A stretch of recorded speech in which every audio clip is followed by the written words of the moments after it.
इसलिए हाँ, क्या फरमाया रसूलुल्लाह सल्लल्लाहु अलैहि वसल्लम ने, वजलूहु फिल मसाजिद, निकाह की तकरीब मस्जिद में की जा सकती है, लेकिन हमें ये जानना जरूरी है कि सैयदना मोहम्मद रसूलुल्लाह सल्लल्लाहु अलैहि वसल्लम के इस हदीस में जो उन्होंने फरमाया है वजलूहु फिल मसाजिद, जब ये कहा गया था तो उस वक्त की मस्जिद शरीफ अदालत, पार्लियामेंट, सेक्रेटरीट, वजारत और इबादत की जगह भी थी।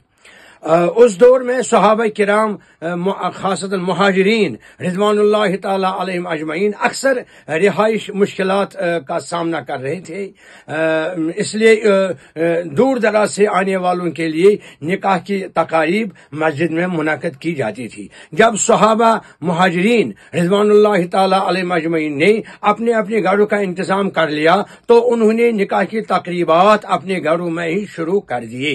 लिहाजा कोई रवायत नहीं मिलती है कि किसी सहाबा ने अपना घर छोड़कर निकाह की तकरीब मस्जिद में मुनाकिद की हो। इसके बरअक्स किसी सहाबा, किसी ताबीन में से किसी उज़्र के बगैर निकाह की तकरीब मस्जिद में नहीं की, बल्कि अपने घरों में ही मुनाकिद किया। इसलिए निकाह की तकरीब अपने घर में करना ज्यादा बेहतर है।